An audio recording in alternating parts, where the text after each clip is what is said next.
Ladies and gentlemen, boys and girls, it's time for episode 25 of the Practical AI Show. I can't believe it. 25 episodes. That's a quarter. That's not too bad. That's not too bad. So, Olga, what do we got today? All right. Welcome, everyone. This is your place to be to catch up on all the news and trends, the latest and the greatest from an AI world from this past week. We are bringing to you what's real and what's not. We ask all the uncomfortable questions, and we're trying to figure out what's actually happening in real life because there's a lot going on. This week felt like a whiplash. Claude Code made a big splash today, so we'll talk a lot about that. So we'll cover the news. We'll talk about what's actually happening with Claude and like what do you need to pay attention to and what you probably shouldn't. We'll talk about the company AI Economics, about kind of how this AI company called Delve, how they became what they became and what we can learn from their playbook. And we will address the Anthropic was big today, this week. We're going to address the research that they published and what you can use from that research for your life today. I think they analyzed like 1 million chats or something, and we're going to talk about what they learned from that. And then we'll finish with funding. I also have a couple demos that I'm going to do very quick. And so because here we are learning in public, and I was telling Chris this morning, Olga 25 weeks ago and Olga today are two different people with upskilled with AI. Baby, let's go. All right, let's get this started. Let's start with news. Shall I pull it up or do you want to do it? All right. You've got the notebook, so go ahead and do the notebook. All right, let's do it. Okay, I am sharing my pretty little, if I can find it, notebook. All right. So here's where I organize all my notes. Those of you watching my Practical AI application, this is where everything lives. So we are starting with the news. So this week was, do you see this? Yep. Let's zoom in. All right. So we're going to start with this interesting term I heard this week. It's called the Selfware era begins. So what is Selfware? It's an autonomous self-coding interface building structure. So obviously the AI kind of got the structure. So Claude Code made a big splash this week. It was such a big splash with the Claude Code that Morgan Stanley's SaaS index went down by 15%. So SaaS companies are getting nervous, and I thought that was worth talking about. Do you have anything to say about this? I think this is the biggest thing to come out of this week. Like there was so much hype. There was Claude Code, Claude Cowork, and then also this Remotion thing where people are now making like demo videos for their products in 30 seconds using Claude Code and this thing called Remotion. Now, that stuff is hypey and really cool and gets a lot of clicks and eyeballs. But what's really coming out of this is this SaaS event horizon. Like what is going to happen with these companies? Because if you can, we've talked about this previously on the show, if you can build software that's exactly what you need, but you've been buying a SaaS product that's like 60% what you need, but you do it anyway because it's the best solution available. Well, if you could roll your own, something that's exactly what your needs are, well, you don't need that SaaS anymore, probably. It's not that simple, because a lot more goes into software than just like what you think you get out of it. You know, you have maintenance, you have upkeep, you have all this other stuff that nobody talks about. So what is going to happen with SaaS? That's really the big thing that my eye is going to be on, you know, from all this. Well, what was cool about it, I felt like Claude Code was everywhere this past week. And so clearly that affected the stock market. You know, Adobe, Salesforce, and Intuit, they all down double digits. Vercel's CTO bragged about that he completed a year-long project in 1 week. Another CEO scrapped engineer hiring plans after becoming 5 times more productive. So there's all those hypey stories. Obviously, it's going to affect the stock market as well. And so there's all these examples going viral. There's custom MRI viewers. There's self-sustaining tomato monitoring systems. There's like all these different ways that are like individuals are building their own software, right? And so this is all great, but who is going to debug your Selfware you build at 2 a.m. and you can't remember how it works? So there's all this, like, we're going to learn from this, but SaaS companies are taking a note about kind of what's going on. So this was a big week. Yeah, I'm going to dive into that more as the show goes on, but there's lots to say on this SaaS thing. Yeah. So news number 2 this week was ChatGPT integrated advertising. We talked about that weeks ago, and they pulled the trigger, and they said a long time ago this would be their last resort. But as of now, here we are. Yeah, the free, not the paid plans, but the free plans, they're coming to a free tier. So this is making the end of the neutral AI assistant era. I don't believe they actually like published officially what that looks yet, but reports suggest sponsored recommendations and branded content integration similar to search ads. So for those who have free plans, something to watch out for. They're claiming it's not going to affect anything, but I mean, they claimed a lot of things in the past. So. I want them to go so hard on this. I want them to get you like on the free plan. I want them to have you building your avatar, a video avatar of yourself. I want them inserting your avatar into parasympathetic advertising. I want to see videos of me like driving a car. Like go all the way if you're going to do this. Okay. Listen, just watch out. That's all I'm saying. Okay, news number 3. China was in the news this past week with it caught my attention, with their dark factory. Do you know what the dark factory is? Dark factory, yeah. So a dark factory is it's like a factory, warehouse kind of facility that's staffed entirely by robots. And one of the ways they save on cost is to turn off the lights because the robots don't need the lights. How creepy is that? Can you imagine being in there and you hear all this motion and stuff's happening? You can't see. Okay, well, listen, all jokes aside, China, and we talked about this too a lot in the last couple months, but China has over 2 million robots right now. And they operate with 5 times more industrial robots than the United States. So we are behind. We've got about 400,000. They've got about 2 million industrial robots. And it's only going to increase because what China is doing really well is that. So we'll see what happens.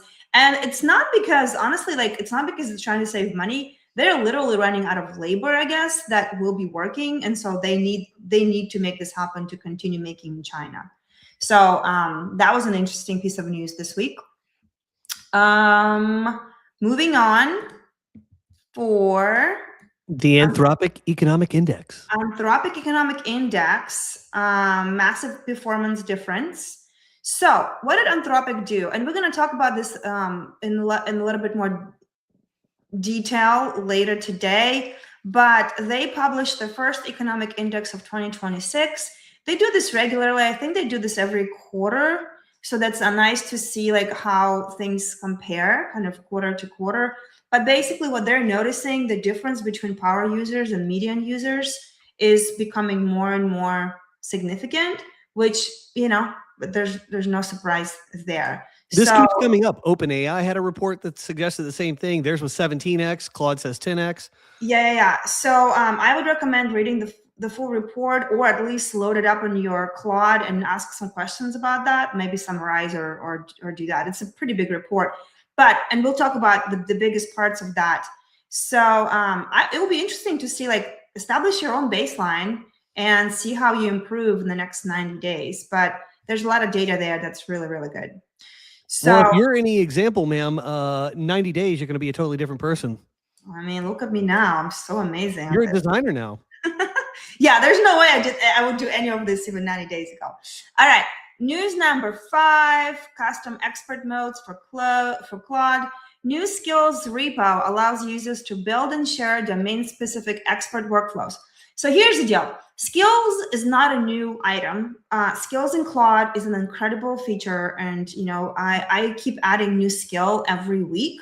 And that just basically allows me to use less tokens and have a more consistent result over something I need to do over and over and over, whatever that task may be. But what the hype of this week was skills repo. And it's basically now anybody can share their skill, and you know, you can share it on GitHub. Claude does it there. And then there's a lot of what is the company that you like? Skills SH? Oh, well, Vercel had a skills.sh scoreboard that is attempting to kind of gauge the popularity and usefulness of some of these public skills. So it's kind of like the App Store, but for skills. And I also have seen like a boring marketer. He just posted something a couple of days ago where he's actually selling his top skills for like $100-something. So basically now this is a way for people who have valuable skills that they wanted to share it and maybe make money on that. Or if you have software that you want people to use, now you have a skill that somebody can just get and upload it and use it. So it's becoming this, becoming kind of this new marketplace of skills that you can purchase from. Boring marketer is teaching me that I'm not shameless enough. I got to step up my shameless game. I mean, why would you? That's, it's kind of what I do. News number 6, again, Claude is in the news spotlight. They were in the spotlight a lot this week. It was all Claude. It was like 5 different things. So crazy. Yeah. This is the co-work space, background task automation. I'm still watching this, and so many people are swearing how amazing that is. I've yet to kind of pick up on that vibe, but it enables you parallel background AI processing, handling high volume file and media tasks. So this is for like local files and stuff on your own machine. But who does that anymore? I don't know. Like you got Docs and Google Docs in the cloud. When I want to do my little demo with all of this, I want to show how I'm going to find little gems I think I can use co-work with. But for all the people right now that are hyping it up, it only matters what you can use it for. If it's not useful for you, it doesn't really matter. But I'm going to share a little recipe of what I do to figure that out in my life. Well, Anthropic this week was like, well, co-work doesn't work for you. We have 4 other things you might be interested in. Exactly. So now Claude Co-work, it's actually available for pro users now. It was only before it was only for Max users. Now it's for pro users. And so if you have the pro account, check it out, and I'll show you my little workflow in a little bit. And the last but not least, news number 7, where are you? Oh, Chris and I were laughing about this yesterday. So this week, a big thing is happening at, how do you say, Davos? Davos. So there's a lot of world leaders up there. Elon Musk was there. I actually really want to watch his talk. A lot of different CEOs are kind of talking about the dangers of what's happening. It's the World Economic Forum AI track that they have there. So they kind of talked about something we talked about months ago. 95% of AI pilots fail to scale because companies skip fixing data and workflows. Well, this was MIT research from months ago, and they're just discussing that at the World Economic Forum. So they're a little behind, I think, on the news, but maybe they have to talk about that. They also talked about infrastructure energy demands that are created with this largest build out in human history. That was Jensen Huang, right? That's what he said. Yep. Apparently, plumbers and electricians and construction workers asking double when they're building, this build outs. And so those roles that can be AI automated, they are making bank on those jobs, those people in those professions. Well, this whole thing is the world slowly waking up to the reality that is the great refactoring. Right, exactly. And then overall, the vibe is shifting from evangelism of woohoo AI to actually show us the ROI or shut up. So I think more adults are kind of like trying to figure out what do we actually do with that. So I have a feeling next week we'll have a little bit more to talk about, maybe some interesting takeaways. I know Anthropic CEO is there talking about interesting things, that the claims that he made. AGI claims. Well, and that basically within 6 to 12 months, like you're going to be obsolete as a programmer or whatever. Like, I don't know. There's a lot of things that I think will be. Ooh, I got lots to say about that. We'll see about that. But look, 15 minutes. We're done with news. Do you have anything else to say about what happened this week that you should actually pay attention to? No, I think other stuff that comes up, we'll be able to do callbacks that will make sense when they come up. All right. Let's move on to the next thing on the agenda, which is a newsletter that Dharmesh sends out every month. Oh my goodness. Hold it. I wasn't ready for this. Okay. I've got to share my screen. It just wouldn't be right if we didn't do it. I know. Okay, so in his newsletter, again, if you're not subscribed to his newsletter, highly recommend it. He really simplifies very complex things and it makes you think. And part of the show is that I want us to think about this kind of stuff. So the thing that he talked about this week was, kind of what makes an agent. Can you see my screen now or no? Here, I'll add you. There we go. Okay, so what he talks about is that kind of what makes an agent successful, right? So agentic AI, because everyone talks about agent for this, agent for that, and like you can get scared to death with agentic AI coming for you. And that is all maybe true, but here's why this is kind of what he wants us to think about. So he believes that success of agentic AI is an equation of IQ, which is the LLMs, kind of how smart they are. And we know LLM is very smart, times EQ, right? The emotional intelligence. So like, is it making sense? And now he's talking about CQ. So what is a CQ, you ask? CQ is the context quotient, and that is the variable most companies are ignoring. So content quotient is how much context does your AI have about your business or whatever you're doing.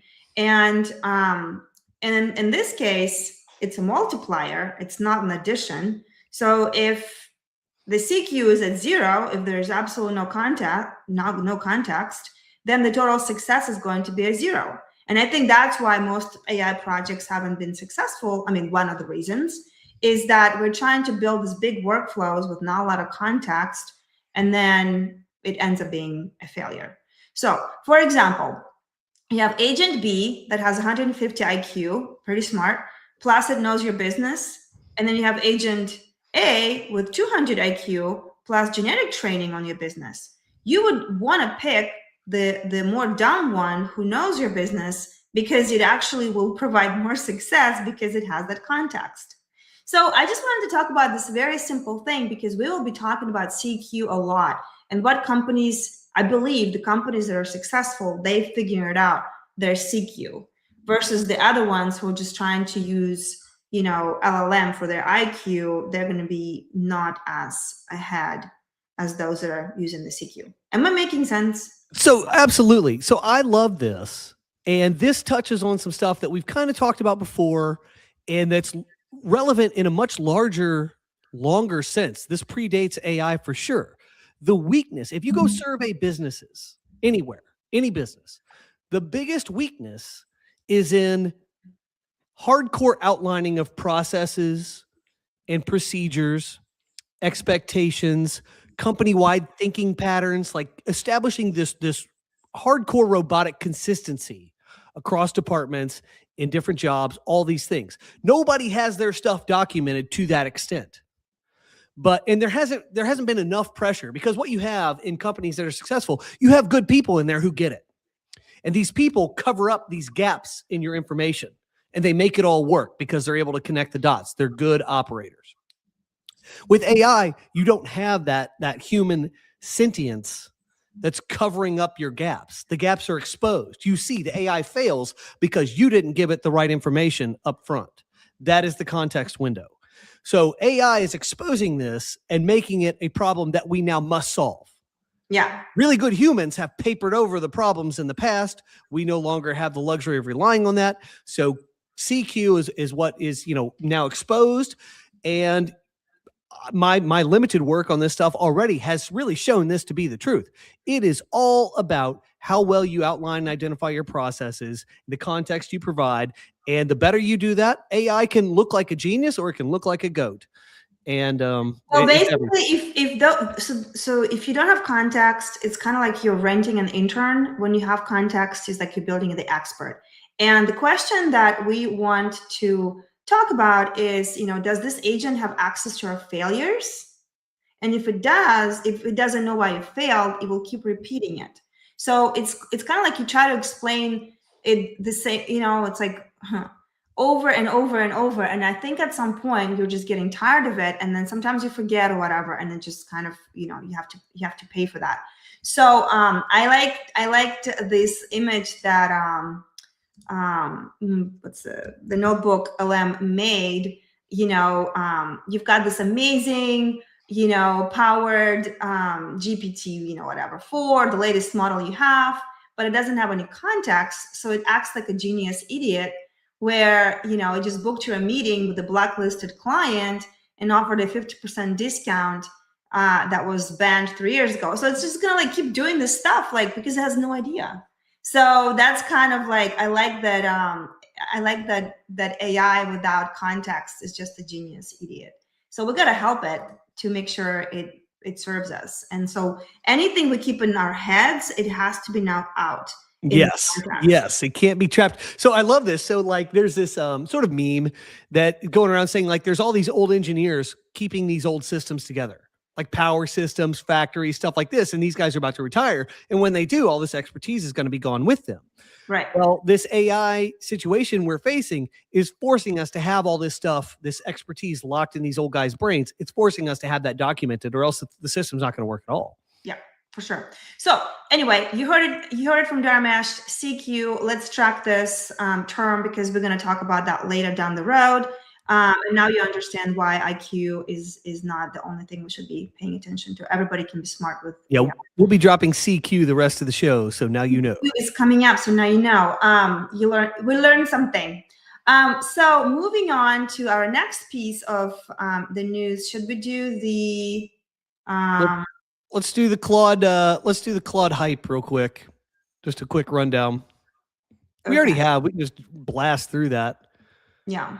I mean, so we had Claude Code. Claude Code, you can interface with it two ways: through the command line if you're a hardcore nerd, or through Claude Code Desktop, which is a lot more reasonable, in my opinion, for normies. Mm-hmm. Everybody's playing with this. You can basically vibe code entire apps. Sly in DC here in the chat says he created his own PHP-based CMS with Claude. That's something you could maybe play around with and do with Claude Code. What do you got here? Yeah. Well, I just wanted to show this is the I like the topic. Anthropic woke up and chose violence against the SaaS market. So this is we're going to be diving deep into our provocative Claude news from this week, and we're going to talk about Claude Code, skills, and co-work in more detail. So because again, I don't know about you, but I was scrolling X and I was just oh my gosh, what does this do? What does that do? What's going on? I had a big FOMO, and it was overwhelming. No doubt. So it was code, skills, and co-work, like you have here in the graphic. And then also this remotion animation thing, which I briefly mentioned earlier, where people are vibe coding these 30-second product demo type videos. Mm-hmm. Fascinating stuff, amazing results. Mm-hmm. I saw enough of these posts that it's clearly not hype, like the remotion.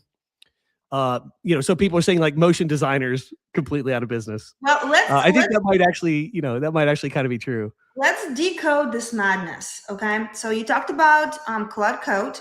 So, your new junior developer doesn't sleep, costs pennies, and lives in your terminal. So I actually got it in my, do you call it terminal? Is that what you call it? Yeah. So, because I was I'm not a coder, but for my audience over here, I'm I'm going to play with this and I'm going to show you what I was able to do with this. I'm going to do a little, demo, I guess. So pre-2026, it was a chatbot era, manual copy and paste, context limits, human execution required. So now we're seeing all these examples of how people are doing it. And so here's what I did. As I was reading X, I was people are I'm using Claude Code for this. I'm using Claude Code for this. And I'm very interested to hear what our audience is using Claude for. But here's what I've done. I went to I'm going to actually share. So can you see this? Yep. So this is my little demo. So this is where all my projects live. And you can see I have literally Raising Kids project. I have all kinds of things in here. But the reason I organize them by projects is because of CQ, context. I want my projects to have context as much as possible. So I went to my Revenue Hire, which is my recruiting company. I wanted to figure out how can I use Claude Code for my work. All right. So I literally took the piece that I wrote for this show, which is what we're reviewing right now, and I said, review this doc that I wrote for the show, and then look across all my chats in this project and give me 10 recommended ways to use Claude Code, aka potential ideas, and 3 for skills and 5 for Claude co-work. Like, I wanted what we're talking about, that document, I ran through my project in Revenue Hire because it knows my company, it knows what we're doing, it knows my rocks, it knows my things that I'm working on. And it went through and it gave me ideas of how I can use this Claude Code ideas in my business. I don't know about you guys, but reading how everybody else is using it, to me, it's a little overwhelming. I want to know how I can use it to be productive. Are you following? Yep. Okay. So what does it mean for you? It gave me these ideas, right? For my business. I have a real business, 13 years old. It gave me skill ideas. It gave me co-work ideas. Okay. And then I said, which one is the easiest? Because I really I wanted to start from the dumb and build from there because I want to understand first how it works. And so organize this list from easiest to hard. Okay. So it gave me the easiest, can build today, required some setup, So again, I'm working with Claude here and kind of building it for my business, today. So I kind of went back and forth. And eventually what I wanted to do is it recommended that I build this recruiter performance leaderboard, which is kind of a fun way for me to track how my recruiters are doing and performing against each other. And it told me I have to take the scoreboard data, generate visual ranking of conversion rates with week-over-week trends. All right. So I was like, okay, so how do I build it? And it gave me this step-by-step stuff, right? So it gave me this things that I had to do. And then I said, yes, build the prompt for the last 4 weeks. I'm sure there's an easier way to do this, but remember, I'm learning how to do this and I'm just sharing it over here. And then it told me this is the exact prompt I have to use. I don't have to think about it. I just put this kind of prompt. And after you paste that, it will ask me this and that. I had to connect my Google Sheet. And then I had some problems. So I troubleshot with Claude right here and kind of went back and forth. And it created me a dashboard. I'm not going to share the dashboard because it has names, but what I will share is I will share the screenshots that I took. So that way do you want to see what it looks like? Yeah, I got to see it.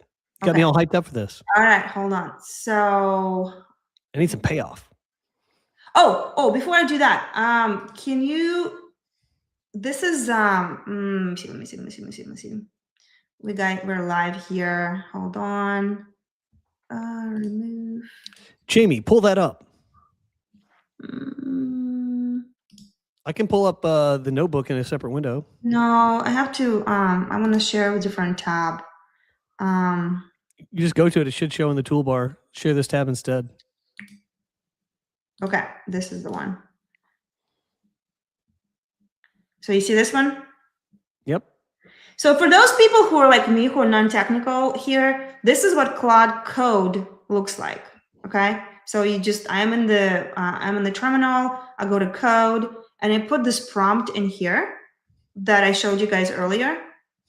Right. And I'm literally just talking with that. I thought the terminal usually is all code words. Terminals. This is the desktop. So, but I was scared of it. So I was like, this was actually a lot easier than I thought. And so I went back and forth. It was just like a conversation with Claude and it connected to my folder, my local folder. It kind of told me what I'm building, making sure we're okay. I have no idea what any of this means, but I don't need to know, right? So it kind of shows me all of that stuff, right? And then voila, it also asks me if I want to run it every Monday, if I want to run it automatically, if I want to do it semi-automated, all these options over here. So what did it make for you? So what it made for me is the dashboard. Okay. It made a dashboard. All right. Where does it run? In a browser or on the local machine? It runs on my local machine, I believe. Remember I sent you that link? Where is it running? Oh yeah, it's local machine. Okay, it's that. So it's like an HTML file that runs on the local machine. So locally hosted this thing. is what it looks like. All right.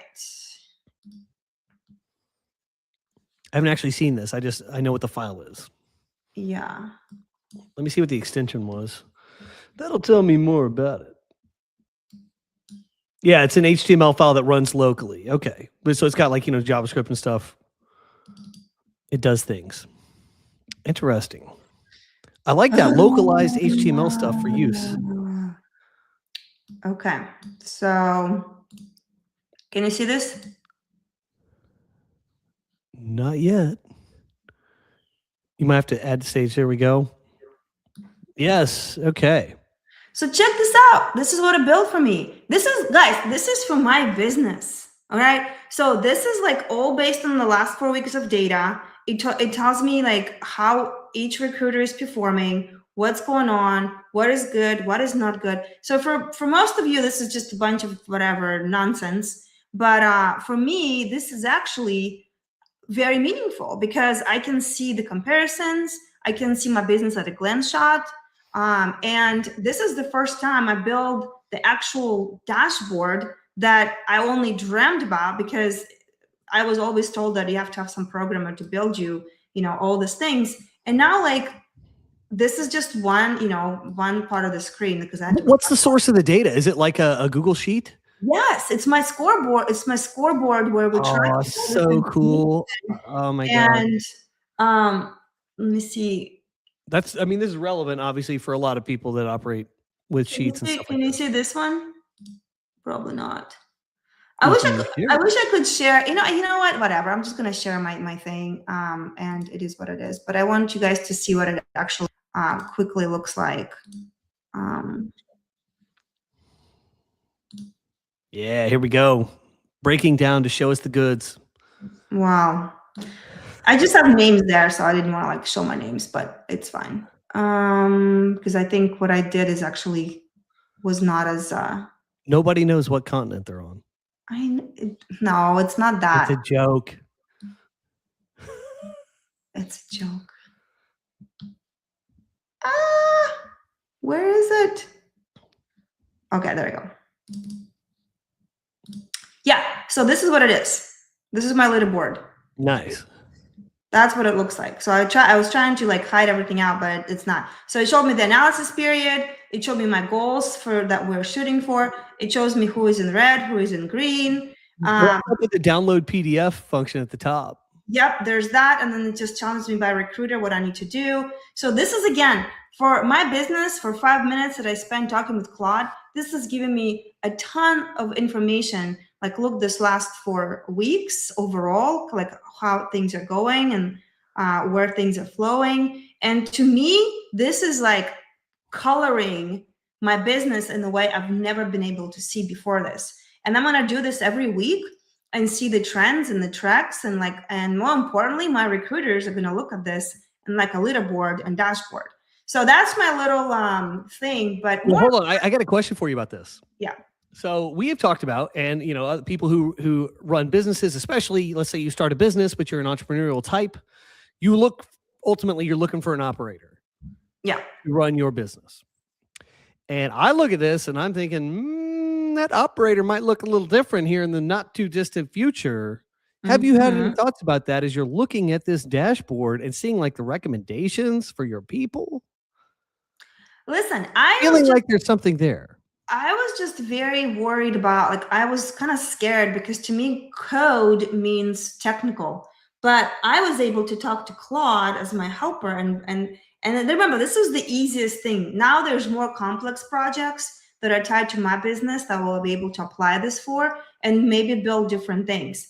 And maybe down the road, I'll have somebody else help me with that. But it's really helpful for me as an operator to see and put the kind of what the levers look like, and maybe automating some things and actually build agents. That's what I like about it. It's like it gives me now a chance to tie things together. So, but I'm starting with baby steps. Yeah. So today's show is about context. And it's pretty clear if you just extrapolate this out, that a great operator is simply something or someone with enough context. Whoever has the context is going to win big time. So, and this is why I recommend, like, when you work on any project, the reason I batch everything is because I share what I'm learning, what I failed at, what I didn't fail at in the business stuff, because now it has all that context and it's just running, constantly talking to each other. So for me, like, that's becoming gold. Now the question is, how do you transfer that to other AIs, and what happens to it when I go to different, I don't know. But that's the whole other, because my context right now lives in projects. I mean, how can we look away from this though, now that we see it? Think about HVAC businesses, electricians, plumbers, things like that. The operator for these businesses, the operator of the future is an AI. Right. Like, it's obvious. And next time I'm going to try to build something complex and where I can just push the button and does it, but we'll see what happens. So let's. Well, I'm in love. I want to dive into the SaaS thing real quick. Do we have a segment about that, or should I just start ranting? Yeah, just rant. Okay. All right. So the SaaS thing. So like the news this week, Claude Cowork and all these other things come out. All the investors run for the exits because they're like, oh, well, SaaS is doomed. If people can just roll their own, they have no need for the SaaS. There is truth to that. There is some truth to that. But there's also another side of the equation that everyone's just ignoring right now. What is it? That side of the equation is this. When software gets used at scale or delivered at scale, you need to onboard humans and teach them how to use it.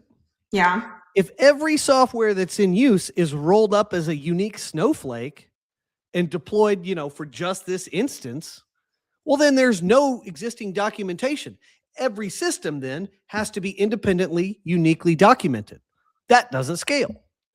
So if you need to onboard anybody or do anything, you now have a very high entry cost for bringing people into that system. That's not going to work out if you look at the larger landscape, that's not going to play out that way. It requires too much work up front.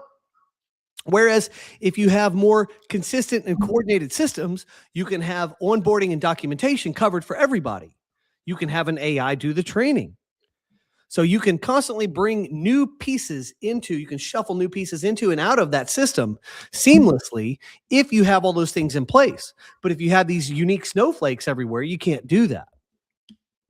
So what is actually happening here is a huge opportunity. There's going to be a purge followed by a clarifying period in SaaS. If I'm an investor who's, fully into a lot of these SaaS companies, I am blowing up the board right away. And I'm saying, guys, now is the time to pivot. You've been doing this. Now you are going to be building specialized versions of what you do so that they can be deployed purposefully to give people exactly what they want and need.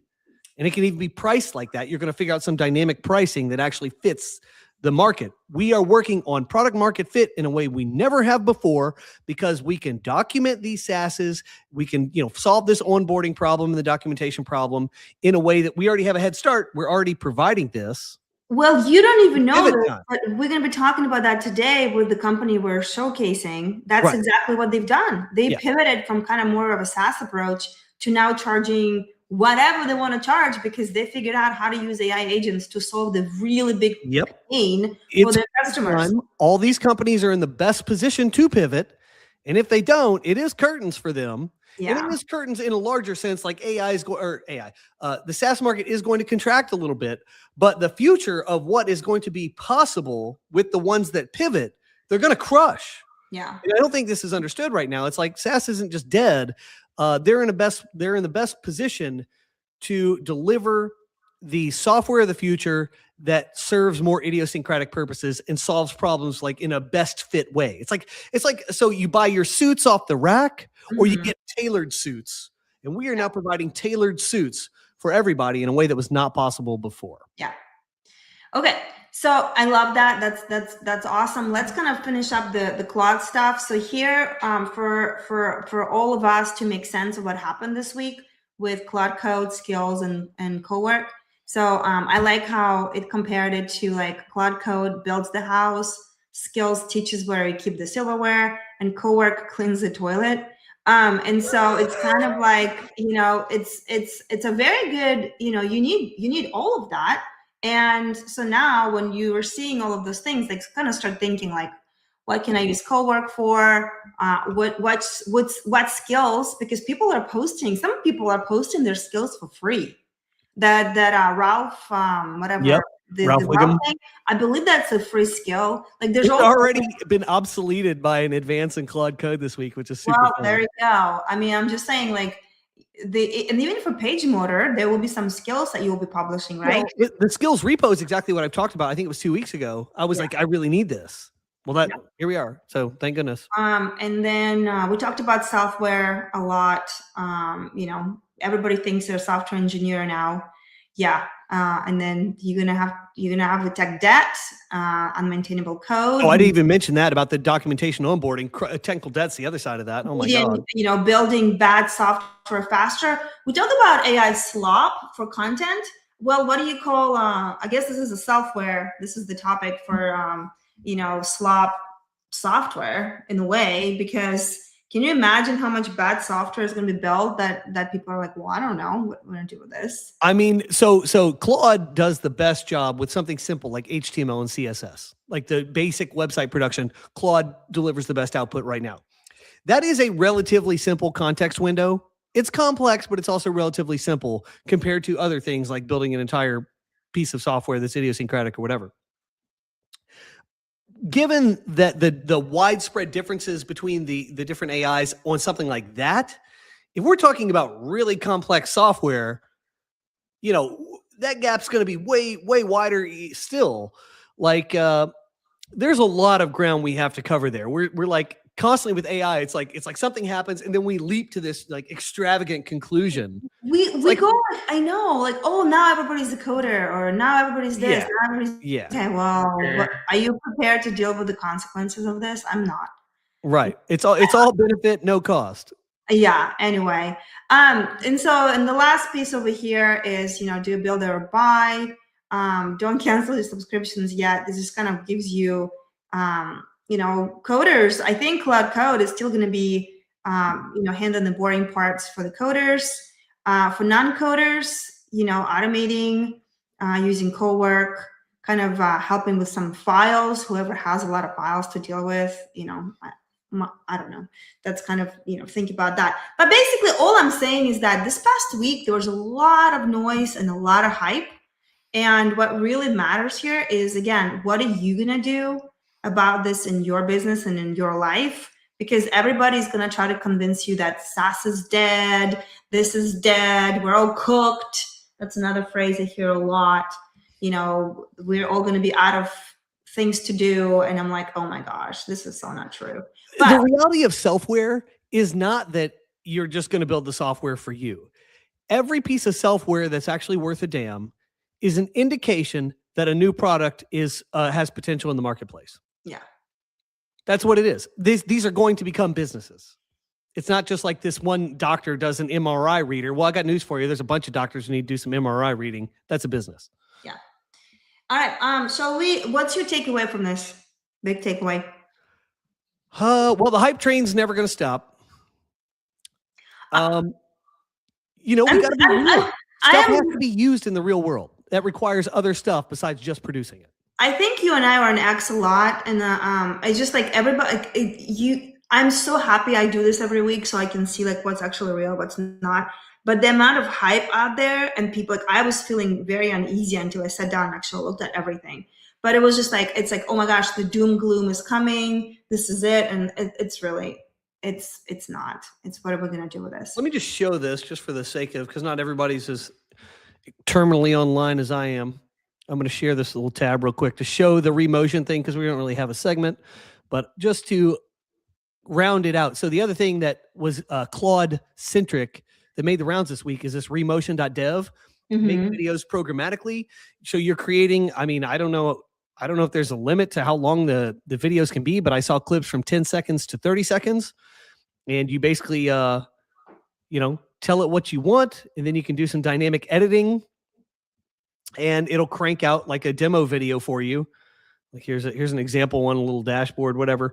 But this is the other thing. This gave me the worst FOMO this week. Claude Code, I got quite a bit, but now I want to make like a promo video for PageMotor There you with some go. dynamic, like cool illustration. You can see this little illustration right there with the code thing flipping over and then showing the dude looking like TikTok or whatever.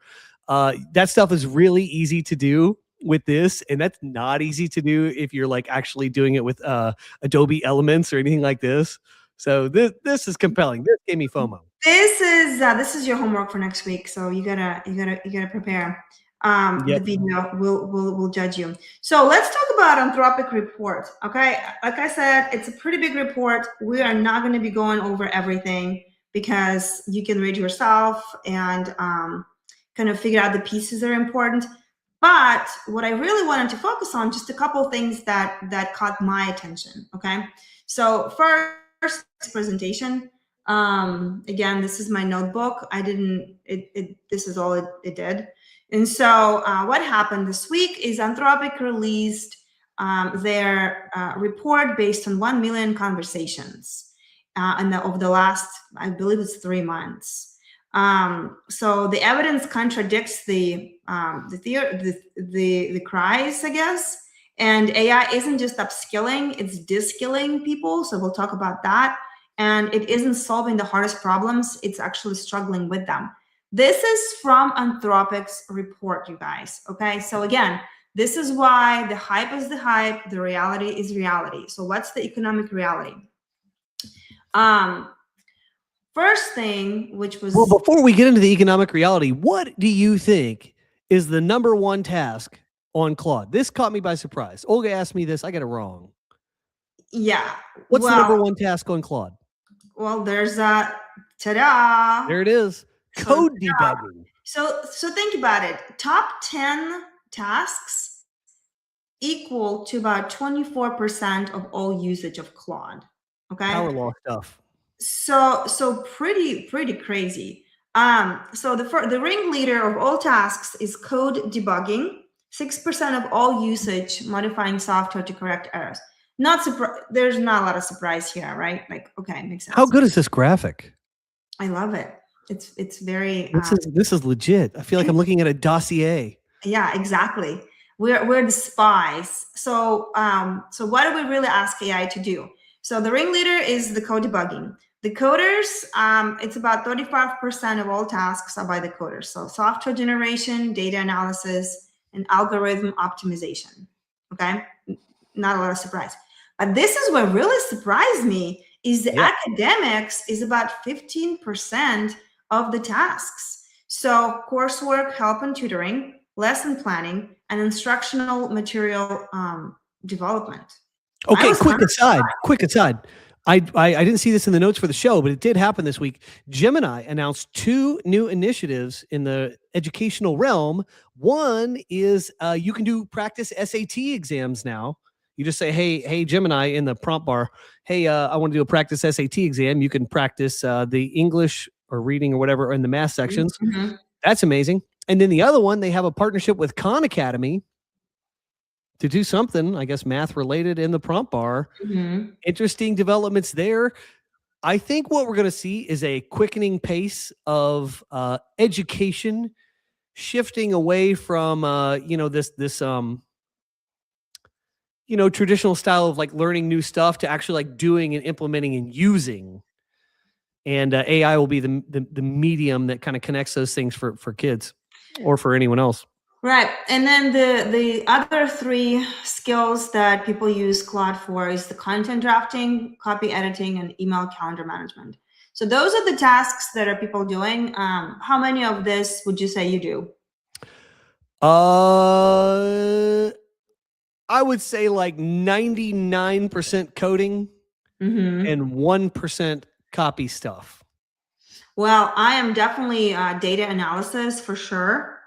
And it's not lesson planning. I'm kind of like planning the thing here, but it's interesting to see like data analysis is my big thing, and optimization of processes, but in my company and stuff like that, and in life. So, I like it. I think that's high level. That's awesome. Yeah. Anyway, this was really surprising to me. So let's look at kind of the first interesting truth that was revealed in the report is you see how this rock is actually not outweighing this feather. So the complexity trap, which was the number one kind of weird truth, is that harder isn't better. So simple tasks are overwhelmingly more common on Claude than the harder, complex tasks. I think about this like people.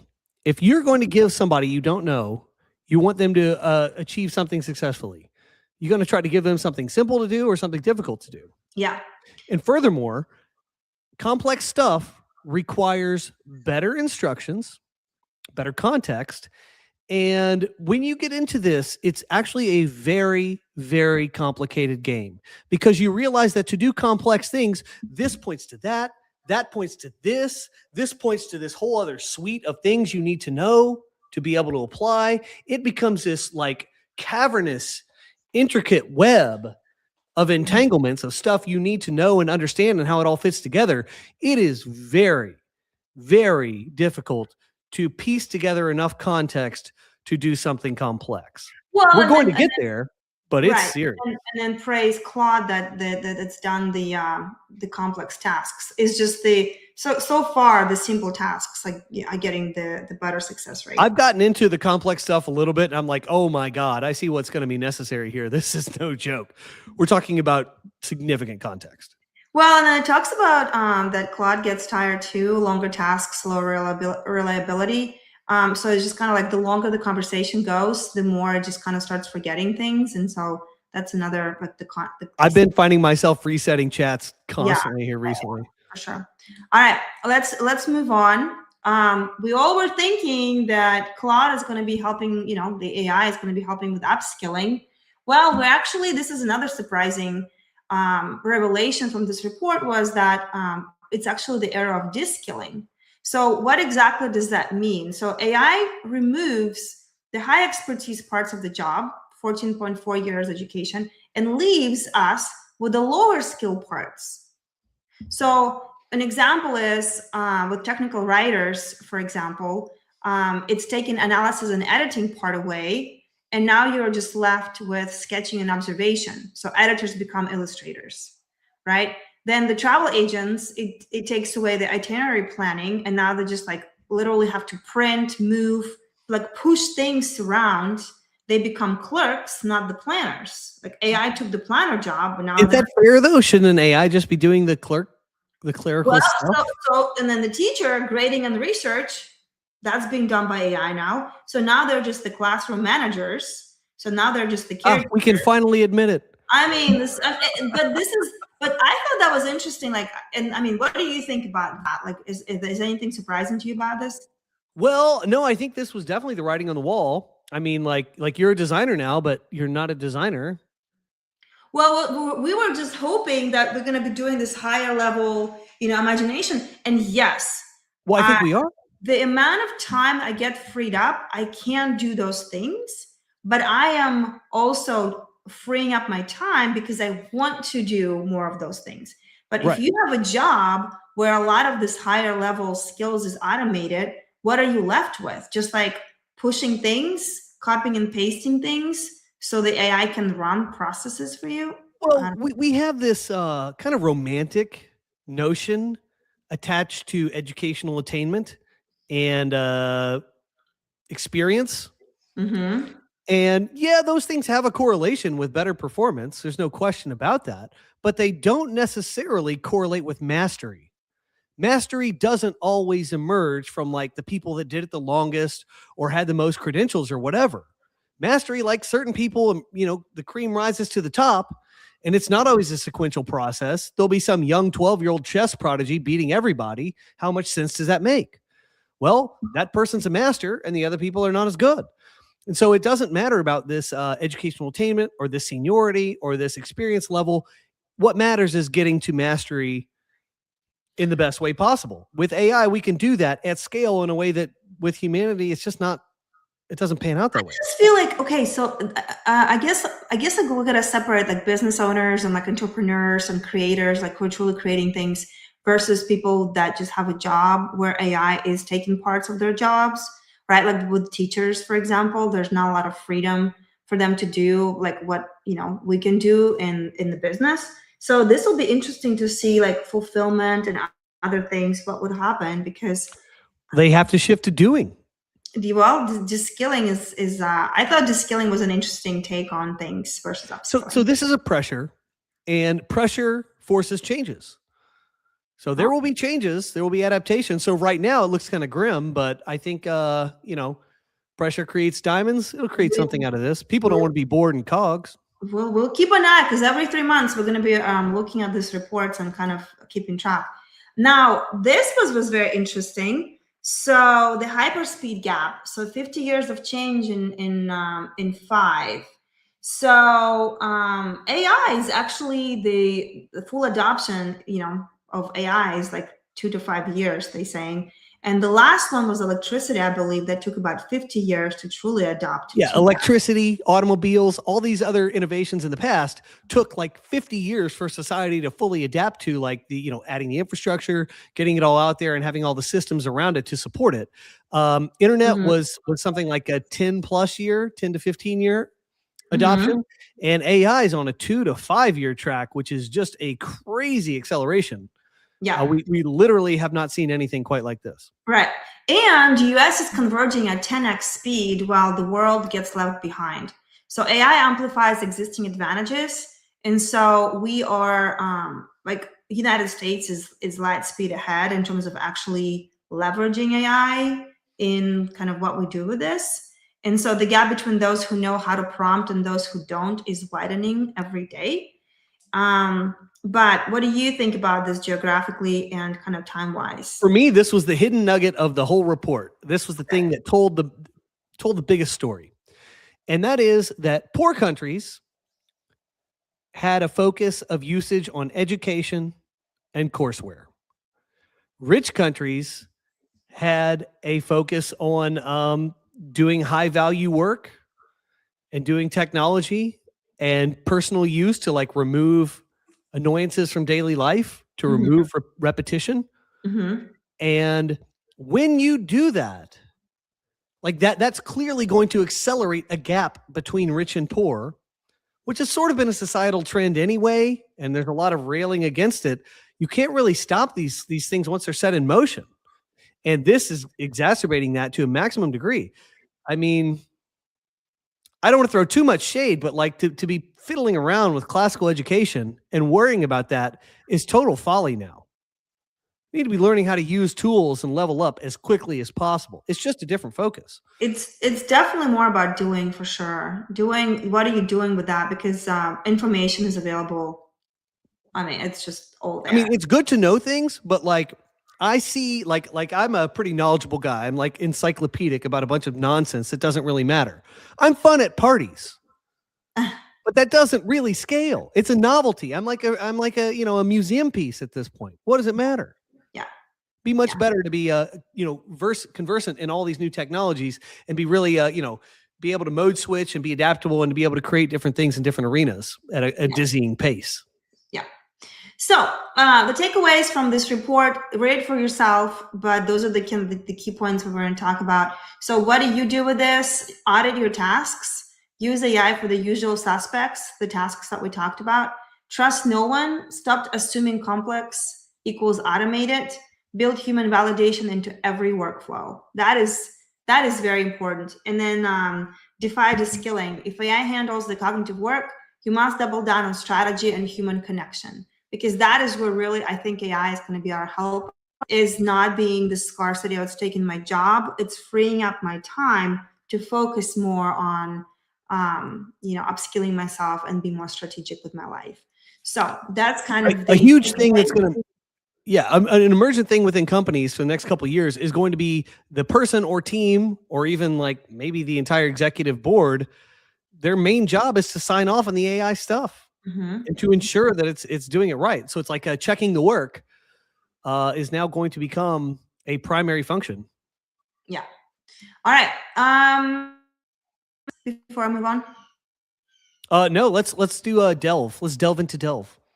Let's So Delve is on the list of those 50 companies that we're reviewing every week. And so this is our story for Well, I'll pull that up for us. what? Our board. Oh, well, we don't need the Yeah. board. It's one of our 50 companies. We've highlighted them before. They were number 11. I found that surprising. It's good to show the board right quick because it kind of shows what we're Right, working towards. Can you pull it up? All right. There's our board. So this is the 50 startups. What startups are actually buying in AI. So this is the companies that are kind of on the top 50 list of where other companies spend money on AI.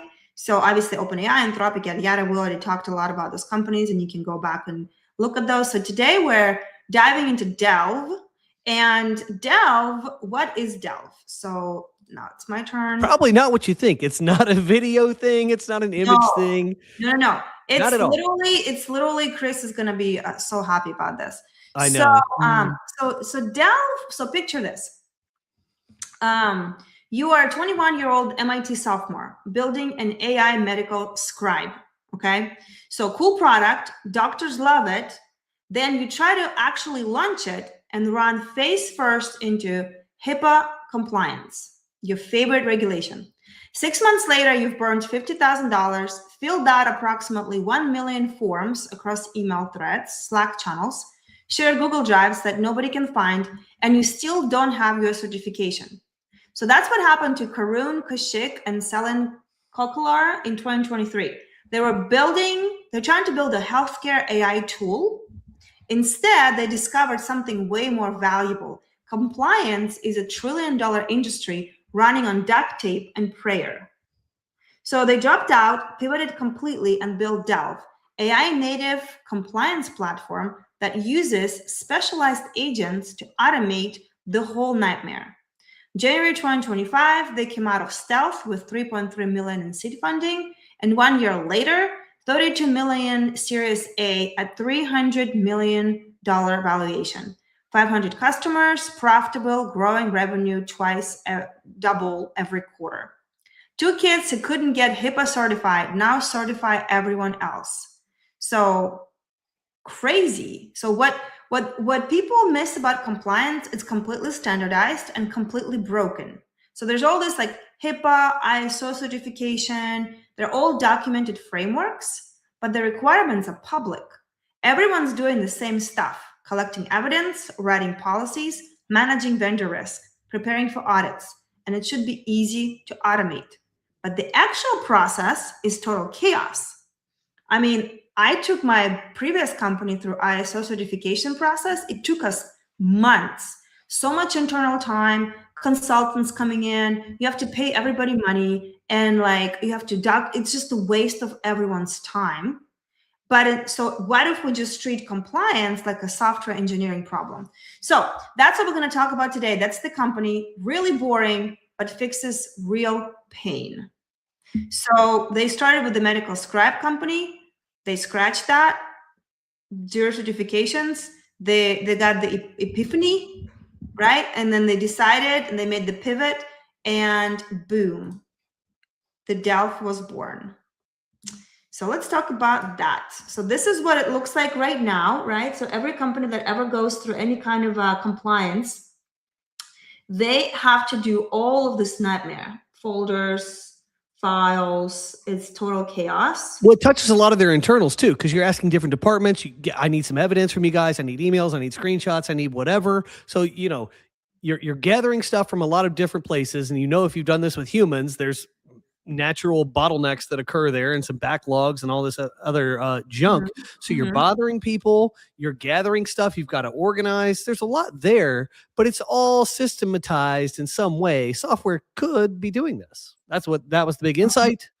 But the crazy part is that compliance right now, the world treats it as a consulting.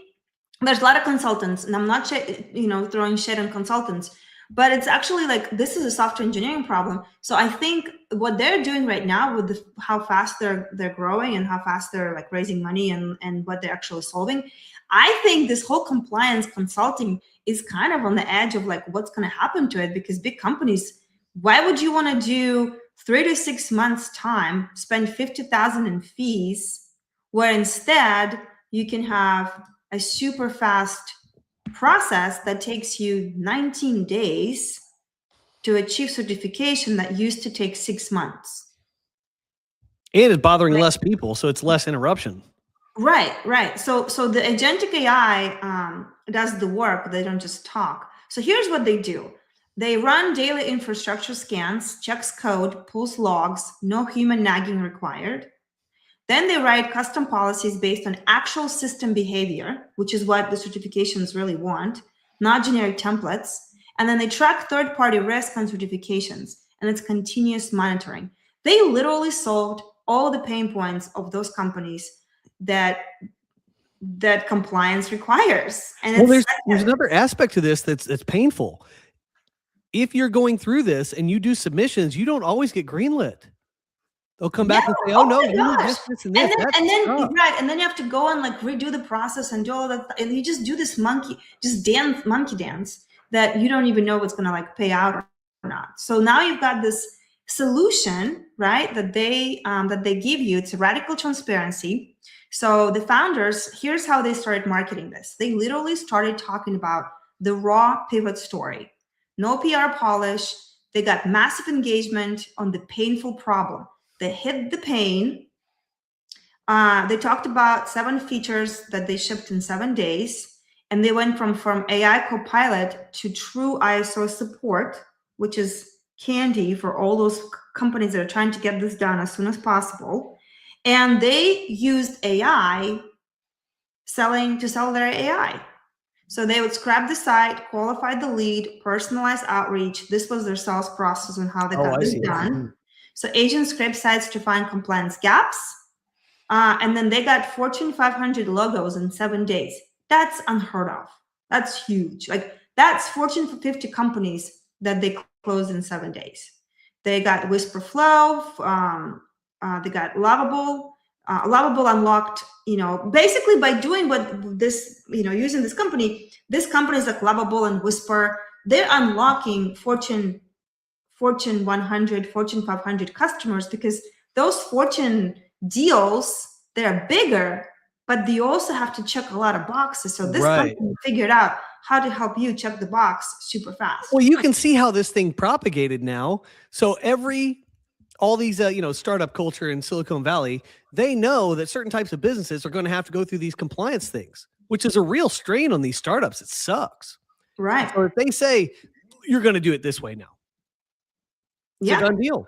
Yeah. So there's nothing to even sell. And that's what happened. So let's look at their pricing real quick before we kind of go over what do you do with this information kind of thing.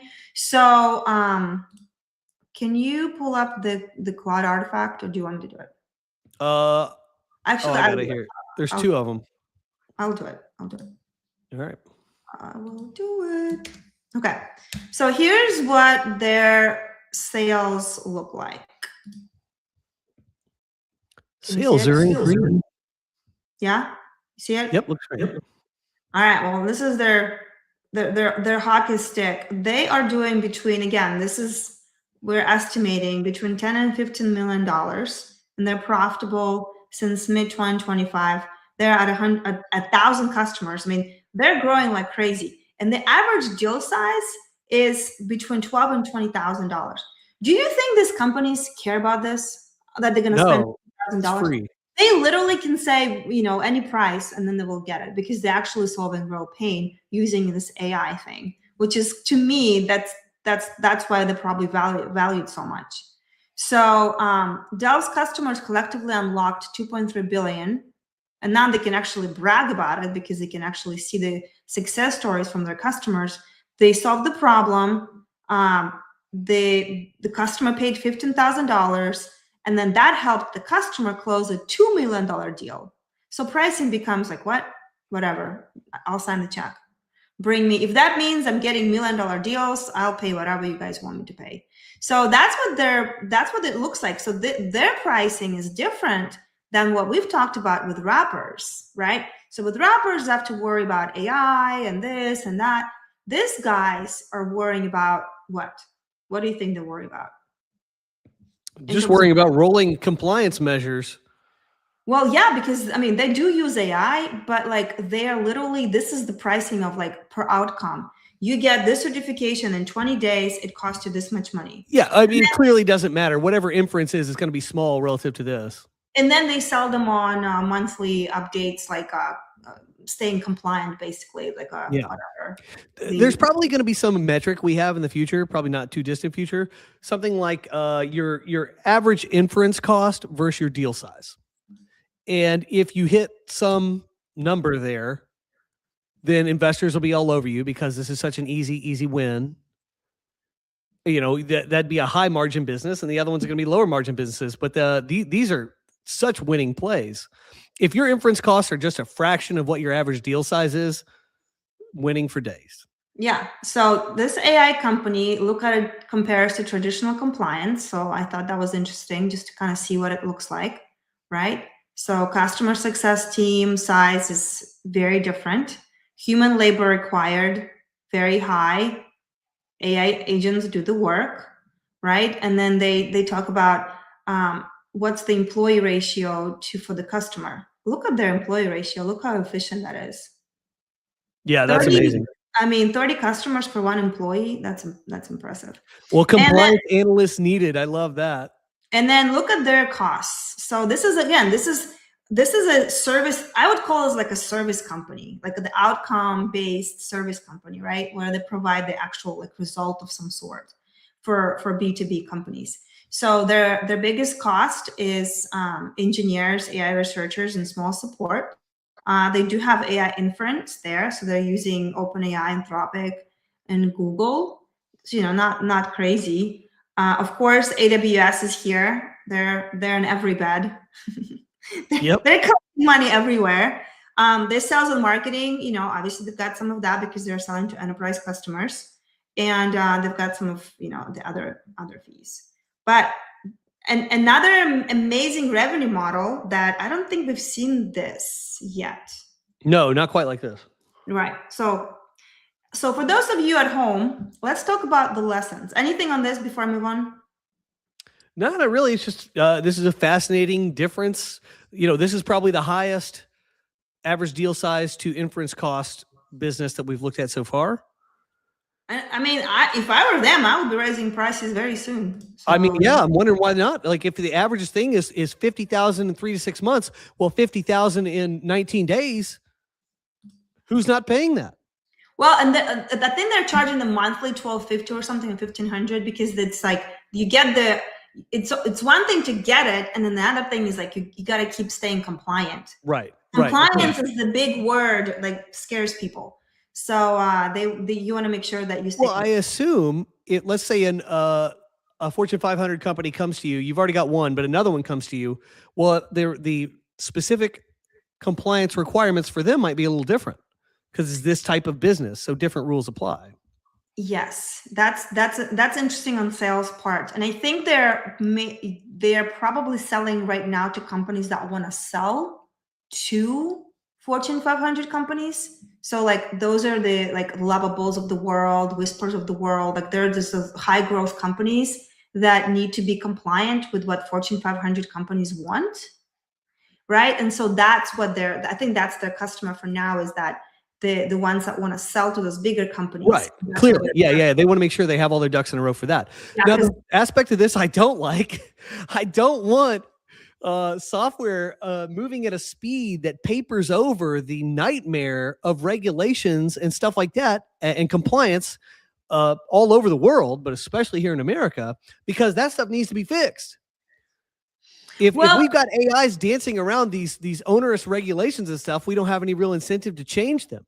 But think about it. But the companies that are paying for this service right now, right? Like, let's say Lovable. So Lovable is still a pretty young company growing. So for them to change the process is a lot easier, right? Once they go through whatever validation stage and whatnot. So they can adjust the processes just to like become compliant. So like they are sort of fixing that problem of the data and the processes and how it's run versus like some big company. I think they identified their target customer so well right now, and they're working with that fast growing companies that can change like that.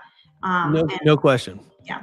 I mean, So it seems to be that they're really focused, like startups are buying them. yeah, like high growth companies, Yes. startups that won those, that salivate over those enterprise deals, right? So what can you, our dear viewer, do with this information? Okay, so there's a couple of things that I wanted, because I want us to like, okay, this is great, Olga, thanks for sharing. But here's the deal. If you're building an AI space right now, what we're sharing is kind of a new playbook, right? And so what can you do with this playbook? So hunt the boring, unsexy industries, compliance, legal. Red tape. AI, yeah, they're AI gold mines. So look for workflows people must do but hate doing. Those guys were in their 20s. I was actually impressed that they solved this problem in their 20s. Like, I'm like, what? Who? I wasn't thinking about compliance when I was 20. I don't know. Well, when I first read about them, I'm like, I wonder how they feel about that. It's like, it was not their dream to build software. Well, I mean, they did try to build compliance. They did try to build that scribe company. I don't know. Then step number 2, agentic is the price multiplier. So if it requires oversight, it's software. If it does the work, it's a service. And this is the difference, right? Automation commands service pricing. So the services industry is going to be changing big time. And those who can figure out what these guys figured out in that service company, like, you can charge whatever you want. And you go away from software pricing, which is $30 a month, to now you can charge $20,000 to fix some kind of pain with your agent. So that price multiplier is very interesting to me. Iterate ruthlessly, rebuild the product 5 times based on data. If a feature doesn't hit metrics in 30 days, kill it. And the new math, calculate cost per customer, humans versus agents. If AI doesn't improve unit economics by 5 to 10 times, keep looking. So this is very important. Remember when we compared employees per customer per employee? Theirs was like really 15 times or something? It was a lot. So for, like humans, $100 cost, AI is $1 cost. So it has to be very significant. And if it's not, then keep iterating and keep figuring out how to make it how to make it work, basically. Anyway, what do you think about this playbook? Well, I think the 5 to 10x might be a little high. Obviously, if it's 3x better, it's still way better. Well, but why not 5 or 10? I think it's real simple. Anything that is repetitive can have an AI deployed to do it. Anything that's very procedural, the simpler it is, the better. Anything you can provide adequate context on. So I just think about really simple jobs. Like if you're on a construction site and you got a guy on the bricklaying team, but his job is to like prepare the mortar mix, the grout mix or whatever. So all he's got to do is add ingredients, add the water, stir it up, make sure it's cured long enough, and then deployed for use on the site. Yeah. Like that's a simple set of instructions. An AI could be deployed for similar such tasks within any business. And like every business has these kinds of things laying around. Every business has these type of opportunities. And, I think once you kind of get good at figuring out, okay, there's the context for this, like the basic playbook for the whole thing is just to reimagine your business, re-examine your entire business in that light. Like think about, here's the context for this whole thing. Like your entire business really does have a context around it, a set of instructions for everything that you do. This is connected to this and these other ideas and all these things within it. It seems like a large entangled web, but I think the reality is for a lot of businesses, it's not as much as you think. And what you can unlock in terms of potential productivity gains in terms of how well the job is done and what is required to do the job, those gains are tremendous. And that is really what AI is unlocking for us. And everything's going to be re-examined. I love the stories, and I want to hear more stories like this. I mean, even like right now, I'm working on my new startup in AI, and it's very specific to sales, and even like more nichified in that. And so the more specific knowledge, the more you can actually do with AI. And so that's like I'll be sharing more in the next couple of weeks about like what that looks like. But for sure, the more knowledge you have in the domain, the more you can build something that's going to be super valuable to others. Absolutely. And the reality of the future is we're just going to have more instructions for every freaking thing you can imagine. Yeah. No, anyway. Instructions for everything. Good for them. This is a great business model. New services, whoever consultants who are watching this right now, this is really, really good stuff for you guys to really AI nativify your consulting business, because look what these guys did. They took that's if you want to stay relevant, this is what you got to do. For sure. All right, let's move on to the last piece of our program, which is the AI funding. I'm going to pull this one up. All right. I just want to get in the game. Yes, do it. I'll get a break. Yep. So another big week in AI funding. Claude, as always, $4.4 billion raised. 58% went to AI this past week. 58% of all world 50. This is world funding went to AI. 88 companies got funded. United States is still the leader. China is lagging behind, and then Europe, and then the rest of the world. So why don't you walk us through the top 5 companies? All right. Number 1 was Zipline out of San Francisco. It's delivery, drones, logistics, and robotics. So imagine stuff getting delivered to your house via drones. And also, so they're doing this is interesting. Autonomous drones to deliver vital medical products to hard-to-reach areas. What a niche problem. You can see the value there. It doesn't take much. Deliveries to rural areas is a big deal. Building a logistics network in the sky that doesn't need roads. Yep, it's just a different kind of logistics. So $600 million of bets on that. I mean, interesting. That seems pretty niche to me, but I guess I also see the value. Very interesting. Now you got humans and AI infrastructure, foundational AI, generative AI, frontier AI research focused on human-centered AI systems and interaction models, building the interface layer between frontier AI and everyday human use. Honestly, that is a bunch of marketing mumbo jumbo.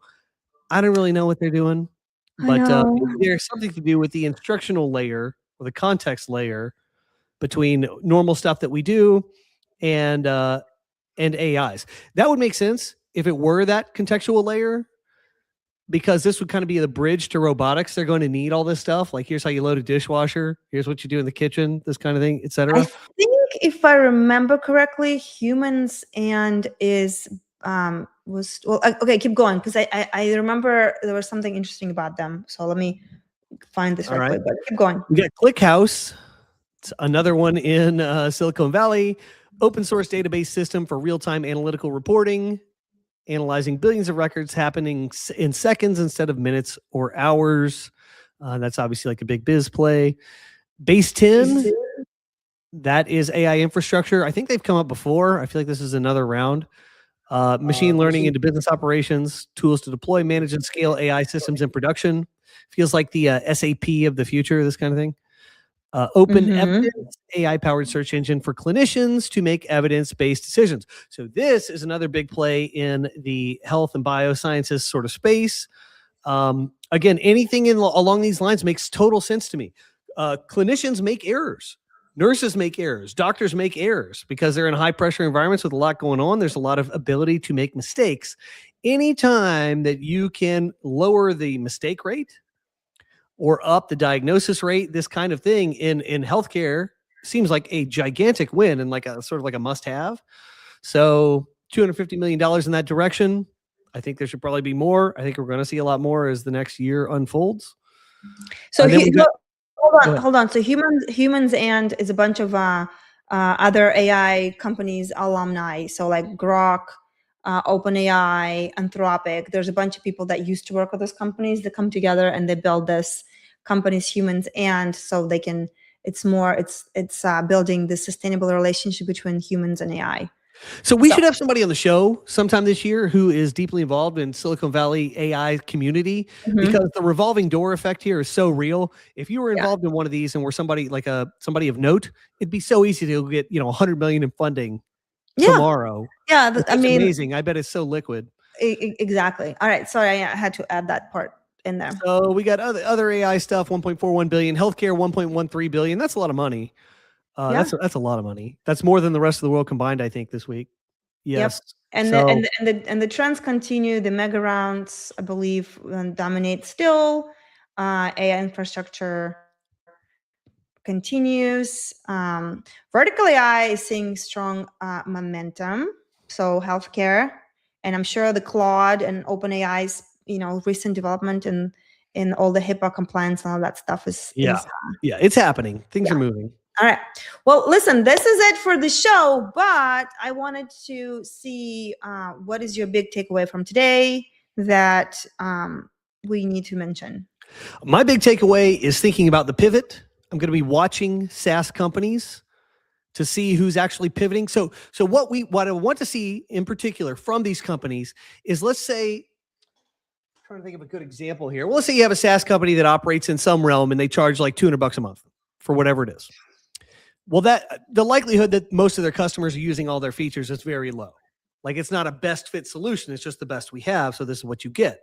I want to see that company branch out into AI powered products that serve their customers better, different stuff to serve their market even better than the one size fits all product already does. Mm-hmm. And then they will continue to capture revenue that way, and probably growth, because they're having better fit solutions for more people, which is possible. That's the promise of AI. You can deliver more idiosyncratic solutions, but the problem is, the trick is that they must be scalable, which means they have to be consistent, documentable for onboarding and stuff like that. You can bring new humans into and out of the system with ease. You can only do that with stuff that is documentable. And the best way to do that is to have companies deploying these things with very clear processes in place, existing documentation in place, saying, okay, here's our basic playbook. It applies to all of our products, but this one has these little unique features. Mm-hmm. And we can actually document that and do that. So that's what the SaaS companies of the future are going to look like. I'm going to be watching that landscape. I want to see who is the first movers to capture this, because I think it's unlikely that we have an infinite number of players serving an infinite number of needs, because that doesn't scale from the documentation standpoint and like the human fungibility standpoint, bringing people in and out. So that is of great interest to me. And then the other thing I really like from this week that is everywhere I look now, I just can't escape it. It's the context quotient. It's all about context. How good are the instructions that you're providing? How many dots have you connected for the AI? You don't want the AI to be creative and connecting dots for you. It doesn't work that way. You want to be connecting all the dots up front with all the information you give it, and then the AI can do what looks like magic. So the high level job of the future for humans is producing that context in a way that produces great results. Like, that's a high value job. Very good. Mine is, by playing with Claude Code this week, I've realized that I got to be thinking a lot more about how we organize data, because I was able to use my scoreboard to run that dashboard report only because my data was in a good place. But we're a small company, and I really, now it's my time to really figure out how to structure data that I can build agents for that. And so that's number one. Number two, I'm actually going to take the segment with Delve's segment, and I'm going to ask Claude how can I use the knowledge I got from that in Revenue Hire, because my business is service business, and I'm interested to see if I'm going to get any interesting ideas how to rethink what we do and provide a service that is more AI native service with that regard, because that'll be fun. Because why not? Because I'm looking for patterns. Right. And I really liked what Delph built, because they can literally command any price they want. So that sounds fun to me. And then my other big takeaway is really understanding the divide on, when I saw that de-skilling part, I almost didn't believe it. I was like, that's not true. That can't be true. Because I think AI is how it helps us upskill. But I didn't realize that it's for people who are more in the creative entrepreneurships, business owners. They are on that path. But for the rest of the world, that is a very scary part of like AI is literally taking away a lot of the mastery that they've done over their career. And so just kind of being aware that there's two different tracks going right now when it comes to upskilling and using AI for that. Well, I love your first takeaway there about the organization of data. And that hits so hard because almost nobody that I've ever encountered is maniacal about the orderliness and the usefulness of data, of existing documentation, of processes, of anything. And this hits home for me because like I love that. I love when things are buttoned up to an unreasonable extent. I want it freaking perfect. And I've gotten crap from others my whole life, like, oh, that's not really valuable. The day has come. The chickens are coming home to roost. I will be proven right eventually. By God, it matters. You got to get every little detail right. I was naive and dumb when I was in my 20s, and I just thought that businesses naturally would have this stuff on lockdown. No. And it was a big shock to see what an absolute chaotic mess everything truly is. But now the pressure is really on to get this stuff right because you can get so much more out of it when it is. It's kind of like when you're dating, a person and then you're like inviting them over and you're like, you want to make sure the house looks amazingly perfect. But before that, it's like whatever. So it's just like that showing off. Companies usually have all of their data in like this big locked up mess basement. Don't go in there. But AI now is making it completely you can't hide anymore. You can't be putting stuff in the basement and hoping that it's going to work out. It's not. I wish we had known that we were going to say this because I would have prepared a meme. I would have said, here's San Francisco, normal day, and here's San Francisco when the president of China visits. That's exactly what it is. It's very good. It's a very good example. I don't know what snowflake is, Lawrence. Do you know what that means? Yeah, in not the nicest sense. Okay. All right. Well, I wasn't sure what that meant. Well, on that note, hopefully you guys found it helpful. Leave us a comment. Let us know what was the most helpful part about today. And until next Friday, we'll be collecting more news and data, and we'll be having more demos for you coming up. All right. Thanks for being here. All right. Thanks, guys. We'll see you next week. You and your dirty mind. All right. I know. Bye. Bye, guys.